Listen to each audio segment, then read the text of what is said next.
আবু দাউদ শরীফ হাদিস নাম্বার 7।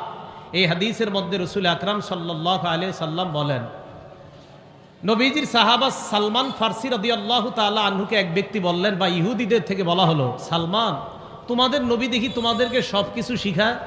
বা কি শিখায়?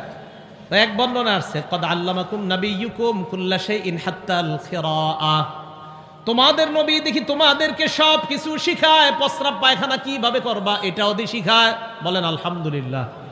আমাদের নবী আমাদেরকে এত মায়া করে যে প্রস্রাব পায়খানা কিভাবে সঠিকভাবে করা যাবে এটাও শিখেছে। হযরতে সালমান গর্ব করে বলতেন, আজাল, হ্যাঁ হ্যাঁ, আমাদের নবী এত মায়া, এইগুলাও আমাদেরকে শিখাইয়া দিছে। সুবহানাল্লাহ। শুধু তাই নয়, আমরা কিভাবে কোথায় বসবো শিখাইয়া দিছে। লাকাদ নাহানা আন নাস্তাকবিলাল কিবলা, আল্লাহ নবী আমাদেরকে নিষেধ করছেন আমরা যেন প্রস্রাব পায়খানা করার সময় বিগাইতিন আও বাউলিন, গায়েত মানি হলো টয়লেটে যেটা করা হয়, বাউলিন মানি হলো প্রস্রাব, মলমূত্র ত্যাগ করার সময় যেন আমরা কেবলাকে সামনে না রাখি।